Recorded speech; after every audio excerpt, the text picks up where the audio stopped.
안녕하세요. 오늘은 죽음 수업 본문 시간입니다. 오늘은 이것부터 시작을 해보면 좋을 것 같아요. 자주 강조하는 문장 중에 하나입니다. 모든 문제의 원인을 하나의 범위 내에서 찾는다. 그리고 모든 문제를 해결하는 하나의 해결책을 갖는다.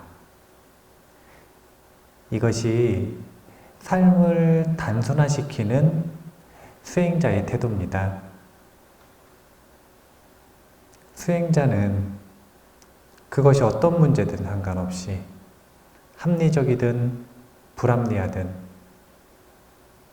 상관없이 외부적인 요인에 의해서 인 것처럼 보이든 아니면 내 실수처럼 보이든 상관없이 어떤 문제가 일어나든 그 문제의 원인을 내면에서 찾습니다.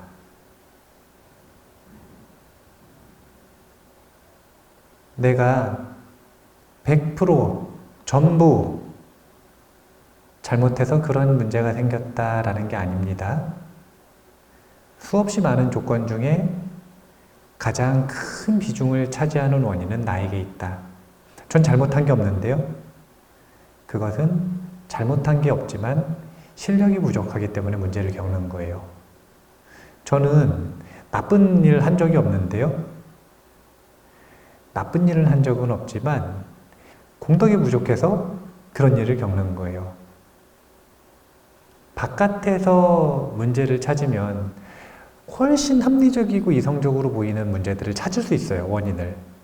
하지만 그런 버릇은 들어버리는 순간 어떻게 되냐면 내가 아니라 다른 곳에 문제가 있다라고 핑계를 대는 습관이 되어버려요. 이게 뭐가 문제인가? 그 이후에는 문제의 원인을 찾을 때 가장 강력한 원동력을 제공한 나 자신을 살펴보는 눈이 멀어버리는. 왜냐면 핑계대는 게 훨씬 쉬우니까. 마음이 훨씬 편하니까. 그래서 수행자는 세상의 모든 문제를 하나의 원인에서 찾는다. 그러면 원인을 찾는 단순한 방법이 생겼으면 해결하는 방법도 단순해야 되죠?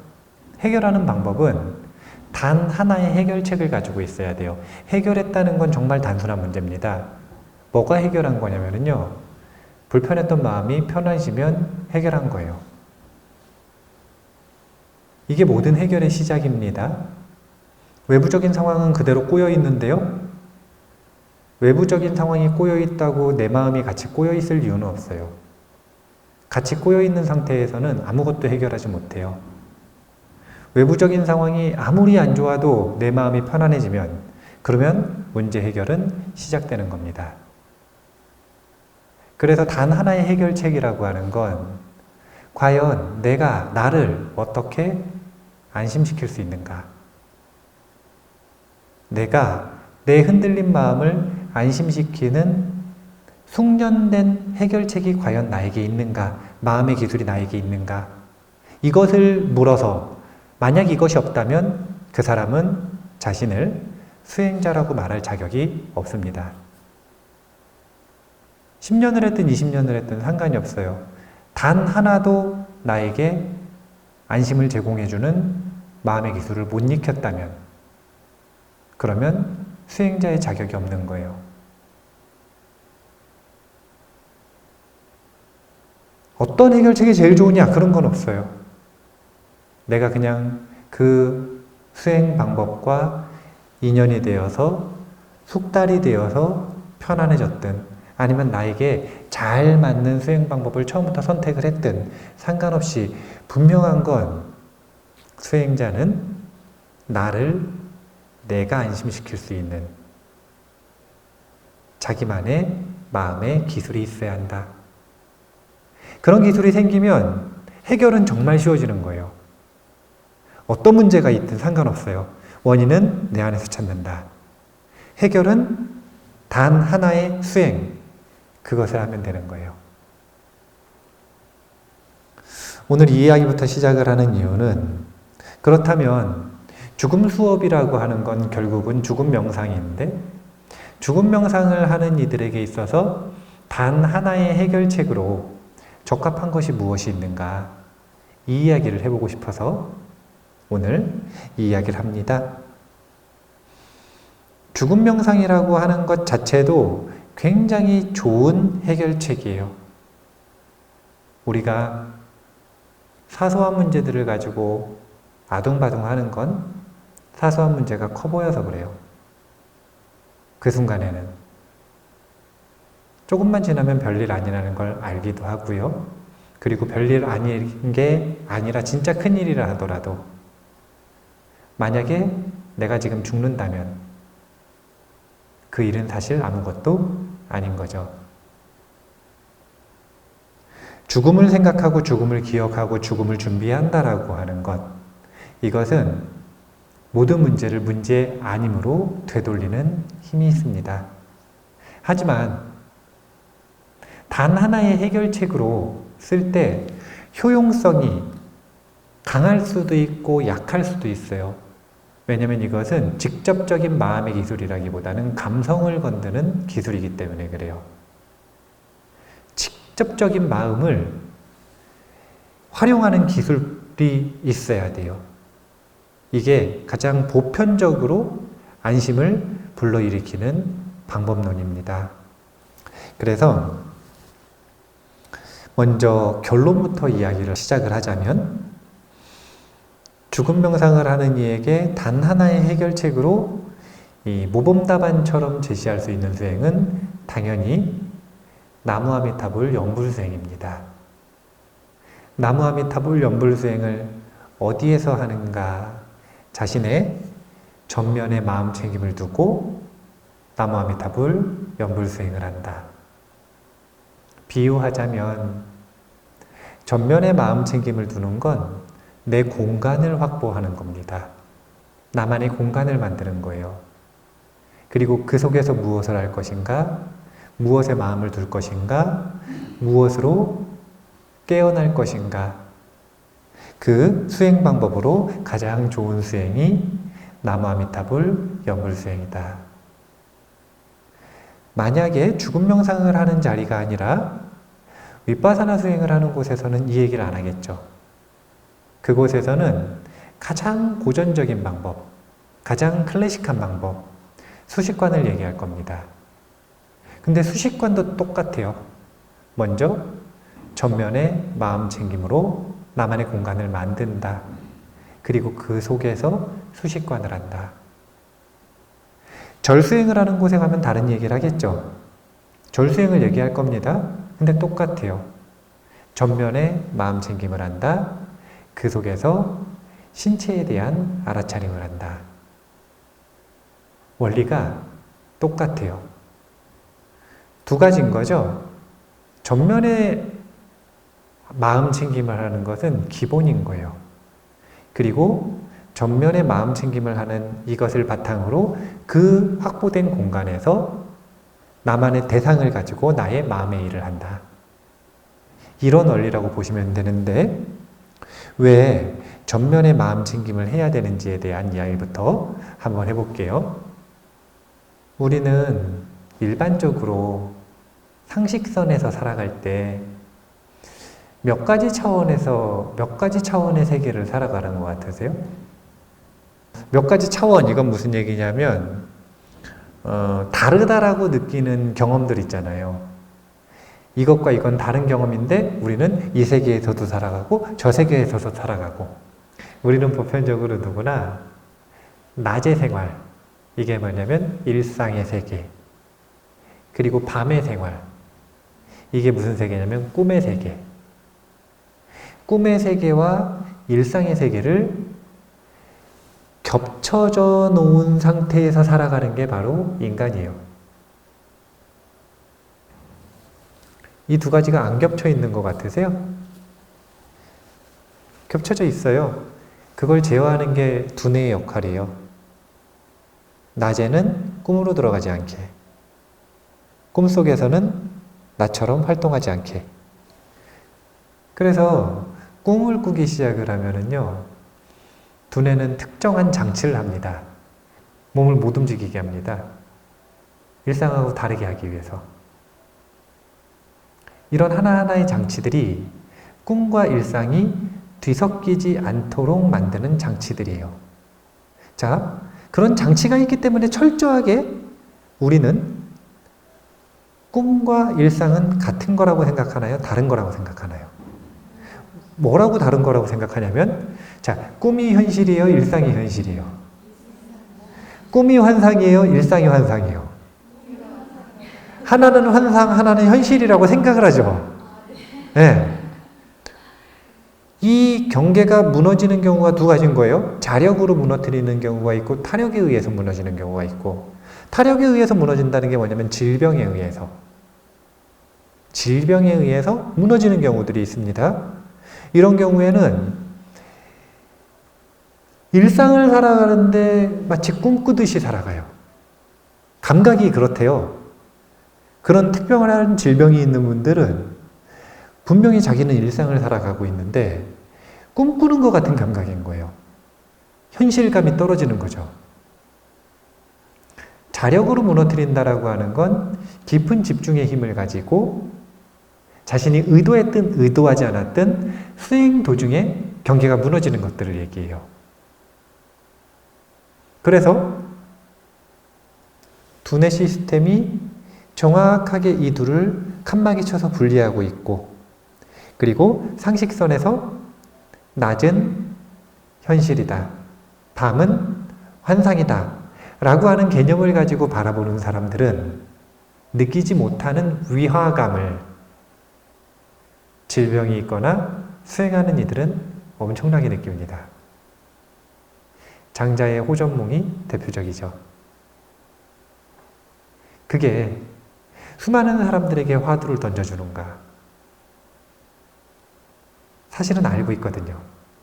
뭘 알고 있냐면 본능적으로 꿈과 현실에는 경계가 원래 없다는 것을.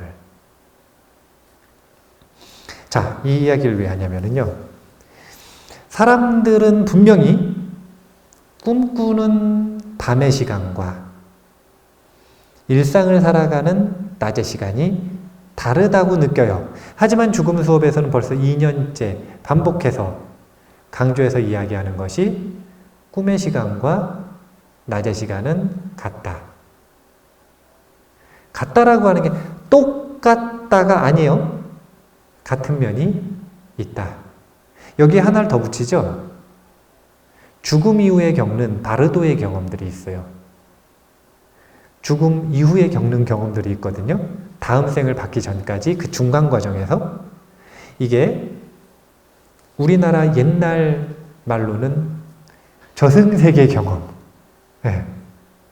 근데 재밌는 건 이 저승세계의 경험이 꿈과 일상과 사실은 공통된 점이 있어요. 오늘 이 이야기를 해서 사실은 우리가 차원이 다르고 이 둘은 완전히 분리된 세계라고 생각했던 세계가 사실은 하나다라고 하는 걸 먼저 이야기를 해드리려고 해요.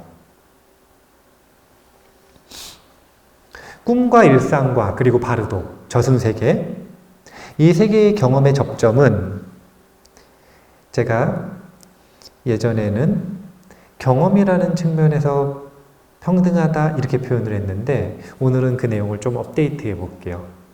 최근에 발견한 뇌과학 책 중에 뇌의 가장 깊숙한 곳이라는 책이 있거든요. 이분 재밌는 분이라 영적 체험에 대해서 관심이 있어가지고요. 영적 체험에 대한 이 연구, 영적 체험을 할 때 각종 영적 체험들, 수행 경험부터 시작해가지고 이 다양한 이 영적 체험, 그 다음에 임사 체험, 그 다음에 유체 이탈, 뭐 이런 다양한 사례들을 조사를 하고 그리고 그런 경험들을 하는 사람이 있으면 실제 가서 두뇌 MRI를 가지고 그 경험을 할 때 두뇌의 어떤 부분이 어떻게 활성화되는지를 연구한 거예요. 3, 40년 동안. 그래서 3, 40년 동안 연구한 결과를 보고하는 책을 한 권을 냈어요. 이 책에서 아주 재미있는 두 가지 키워드를 제가 발견을 했습니다. 첫 번째는 이 사람은 어떤 영적 경험이든 상관없이 그 영적 경험을 묶는 의식 상태를 뭐라고 표현했냐면 렘 의식 상태라고 표현을 했어요. 렘 의식 상태. 렘 수면이 아니라 렘 의식 상태. 이제 렘 수면, 논 렘 수면 이런 얘기 들어보셨죠? 네. 논 렘 수면은 잠에 들었어. 깊은 잠에. 그러면 몸은 마비 상태예요. 몸은 마비가 되어 있어요. 그런데 몸이 마비가 되어 있으면서 눈알이 움직이질 않아. 이렇게. 이건 뭐냐면 정신활동을 안 하고 있다는 거예요, 지금. 사람은 진짜 재밌는 특징이 있어요. 그게 뭐냐면, 보라 그러잖아요? 그럼 자기도 모르게 눈을 움직여요. 그래서 어떻게 되냐면요, 호흡을 보라 그러잖아요? 그럼 눈알이 자꾸 아래로 내려가. 호흡을 보라 그러면, 호흡에 마음을 두라는 거고, 호흡에 주의력을 두라는 얘기인데, 그게 잘 안 되고 자기 뜻대로 안 되니까, 눈알을 자꾸 아래로 내려가지고 호흡을 보려고 그래요. 아무리 눈알을 내려봐야 안 보여요. 그리고 눈을 감고는 또 안 보여. 근데 너무 당연히 그렇다는 걸 알면서도 본능적으로 자꾸 눈이 내려가는 거예요. 이게 무슨 얘기냐면 마음에서 꿈을 꾸잖아요. 그럼 막 경험이 이어지잖아요. 그러면 그 경험을 하는데 육체가 딱 이렇게 묶여가지고 가만히 마비되어서 있음에도 불구하고 눈알은 끊임없이 움직이면서 보는 거예요. 그걸 안 움직여도 보이거든요. 그걸 안 움직여도 보이는데 근데 그걸 볼 때 눈알로 본다라고 몸은 착각을 하면서 눈알을 자기도 모르게 막 움직이는 거예요. 그래서 수면을 연구하는 사람들이 이거 정말 특이한 현상이다. 왠지 몰랐어요. 처음에 이런 연구가 이루어지기 전에는 사람들 말 굴뚝같이 믿어줬단 말이에요. 당신은 밤에 꿈을 꿉니까? 저는 꿈 같은 거 안 꿉니다. 그럼 믿었어요. 렘 수면, 논렘 수면 나온 다음에 측정해 보니까 잠자는 8시간 중에 아마 한 4시간은 꿈을 꿀 거예요. 근데 자기는 하나도 안 꿨대. 뇌파 측정하는 거 나오기 전에는 사람들 말 굴뚝같이 믿어줬죠. 화를 냈습니까? 자기는 화라는 걸 모른대. 하지만 뇌파 측정을 해보면 화병이요. 무슨 생각을 하셨습니까? 저는 명경지수. 마음이 고요합니다. 예, 이 뇌신경망 불안 정도가 이만큼이 높아져 있어요. 수면 연구가들이 그래서 렘 수면이라 그래서 눈알을 움직이면서 잠자는 상태, 꿈꾸는 상태, 그 상태를 렘 수면이라고 표현한 거예요. 그런데 왜 렘 의식이라고 이름을 붙였는가? 꿈꾸는 것과 아주 유사한 의식 상태에서 깨어 있으면 이게 핵심이에요. 꿈꾸는 것과 거의 유사한 상태예요. 뭐가 유사한가? 결국은 자아라고 하는 것과 고집이라고 하는 것과 고정관념이라고 하는 것과 이런 그 모든 것들에 대한 강렬한 집착, 본능적으로 꽉 잡고 있는 것들이 이완된 상태예요. 그래서 꿈꾸면 자기가 여자로 나오기도 해요. 무조건 남자로만 나와요. 자기가 꼭 인간으로 나와요. 갑자기 동물이 되기도 해요. 동물이 되기도 하잖아요. 그런 경험 안 해보셨어요? 꿈 좀 관찰해 보세요. 꿈속에 비밀이 있다니까요. 옛날 고대 시대의 꿈에 대한 관점이 가장 정확한 거예요. 산업혁명 이후에 밤에 잠을 자는 것은 생산성을 떨어뜨리기 때문에 게으름의 상징으로 개념화를 시켰고, 그 다음에 시간 낭비, 비효율의 상징으로 개념화를 시켰어요. 그렇게 세뇌시켰어요. 왜냐하면 공장 돌리려고. 공장을 돌리기 위해서 앉아야 공장을 돌릴 거 아니에요. 그래서 사람들한테 그렇게 개념화시켜서 세뇌를 시킨 거예요. 그런데 그것보다 훨씬 이전부터 인류는 꿈이라고 하는 걸 성스러움의 대상이라고 생각했어요. 성스러움의 대상. 왜 그런가? 수많은 영적 체험이 꿈속에서 일어나기 때문에 그래요. 꿈과 유사한 의식 상태에서 일어나기 때문에 그래요. 뇌과학자가 영적 체험을 30년, 40년 자신의 지식과 그 다음에 두뇌 MRI를 찍는 기술과 거기다가 뇌파 기계 기술과 그 사례들을 추적조사하면서 나온 결과 모든 영적 체험의 입구에는 렘의식이 있더라. 하나가 더 있어요. 왜 렘의식이라고 했는가? 아예 꿈으로 들어가 버리면 안 돼요. 그럼 깨어있음을 놓친 거잖아요. 그럼 망상에 빠진 것처럼 영적 체험을 할 수 없어요. 렘의식의 상태라고 하는 것은 완전히 이완되어서 꿈꾸는 것 같지만 자각이 있는 상태. 그래서 이 자각이라고 하는 게 일어나는, 그러니까 이게 영적 체험의 기본 조건이거든요. 완전히 이완된 렘의식 상태 플러스 깨어있음, 자각.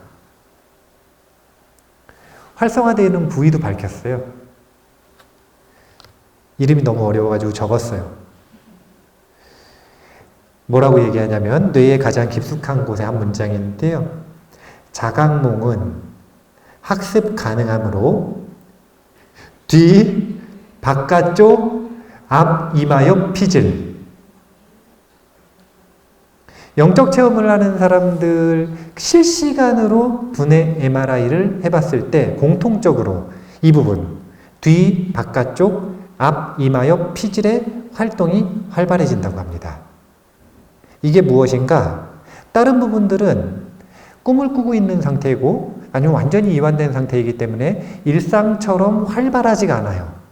그런데 그렇게 이완되어 있고 활동들이 좀 떨어져 있는 상태에서 유난히 혼자서 활발해지는 곳이 어딘가?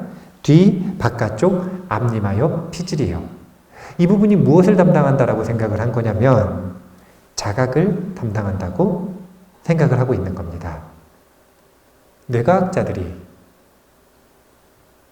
임사체험을 할 때조차도 이 부분이 활성화될 때 우리는 뇌 기능이 꺼진 상태에서도 또는 뇌 활동이 레벨이 완전히 떨어져 있는 상태에서도 영적 체험을 할 수 있다라고 하는 귀납적인 결론에 이른 거예요.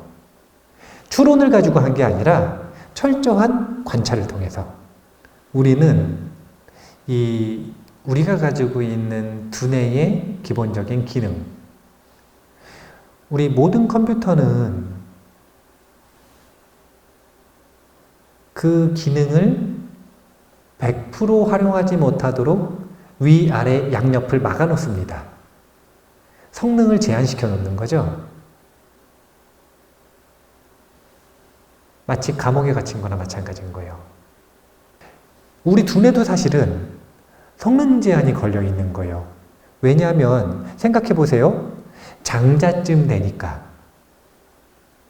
어젯밤 꿈속에 나비가 난지 지금 현실에 장자가 난지 헷갈리는 걸 화두로 삼을 수 있지.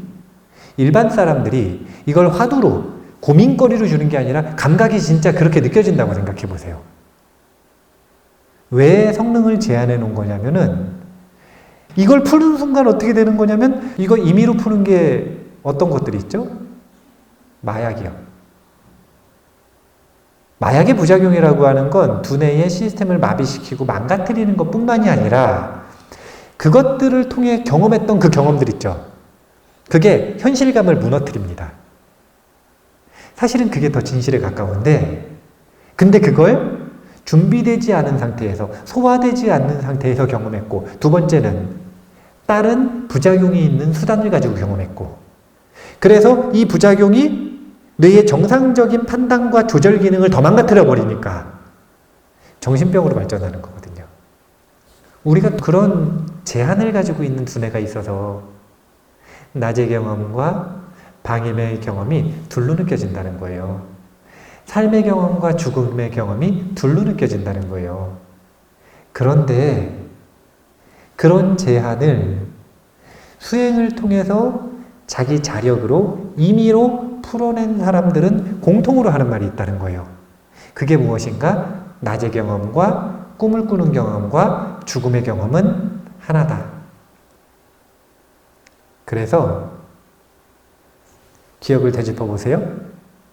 오늘 시작할 때 오늘 무슨 얘기한다 그랬죠? 단 하나의 해결책이 무엇인지, 죽음 명상을 하는 이들에게 어울리는 단 하나의 해결책이 무엇인지, 나무아미타불 연불수행에 대한 이야기를 하려고 그랬잖아요. 그 중에서 전면의 마음 챙김을 왜 해야 되는지를 말하기 위해 지금 이 이야기를 한 거예요. 지금 이 이야기를 한 건 두 가지 이유 때문에 그래요. 하나는 알려드리고 싶었어요.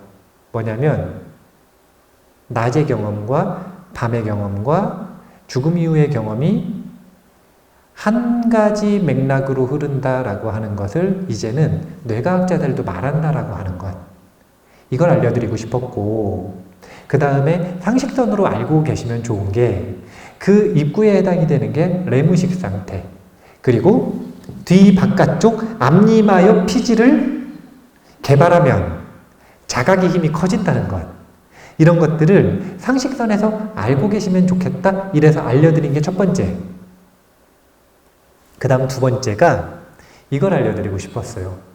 그렇다면 수행자에게 있어서는 낮의 시간, 밤의 시간, 죽음 이후의 시간, 이 세 가지가 하나의 세계라면 그 하나의 세계는 도대체 어디에 있고 어떤 세계냐? 이걸 말하고 싶었어요. 수행자에게는 이 세상은 어디 있나요? 경험하는 순간이 어디 있어요? 내 마음이 어디 있어요? 이걸 니까야 속에서, 경전 속에서 끊임없이 정연구로 반복돼서 이야기하시는 거예요. 부처님께서. 부처님께서는 항상 어디에다 마음 챙김을 하셨대요? 네. 수행자의 세상은 면전의 세상이 전부입니다. 수행자는요, 저 지구 밖에 우주가 있다고 생각하지 않아요. 수행자는 저기 멀리 떨어진 곳에 안드로메다가 있다고 생각하지 않아요. 수행자는 저기 이 몇백 킬로미터 그곳에 누군가 있다고 생각하지 않아요. 이런 것들은 전부 바깥을 바라보는 시선, 초점이 바깥으로 나가 있는 시선에 의한 결론들이에요. 철저하게 내면에서 해결책을 찾는 사람들, 이런 사람을 수행자라고 하는데, 이런 이들은 그 모든 멀리 떨어져 있다라고 착각하는 것들도 전부 어디에 존재하는가? 면전에 존재하는 거예요. 한번 잘 느껴보세요. 내가 경험하는 미국이라는 나라가 정말로 저기 멀리 떨어져 있는지 아니면 면전에 있는지. 한번 잘 생각해 보세요. 이거는 수행자가 가지고 있는 관점의 특징이에요. 수행자는 내가 그곳으로 가지 않아요. 경험이 나에게 다가오는 것이지. 수행자는 단 하나의 세상밖에 없다는 거예요. 그 세상이 무엇인가? 면전에서 일어나는 경험의 세계 단 하나. 생각해 보세요. 낮에 일상을 살아가요. 우리는 저기 대웅전에서 살아요? 면전에서 살아요? 한번 봐보세요. 낮에 우리의 경험은 어디서 일어나요? 지금 난전에서 일어나요? 면전에서 일어나요? 아니, 생각해 보시라니까. 그냥 이 모범답안 말하듯이 대답하지 마시고 한번 관찰을 해보세요. 내가 하는 모든 경험들이 도대체 어디서 일어나나. 면전을 제외한 어디 다른 데서 일어나는지 한번 봐보시라니까. 우리의 낮의 일상의 모든 경험은 면전에서 일어나는 거예요.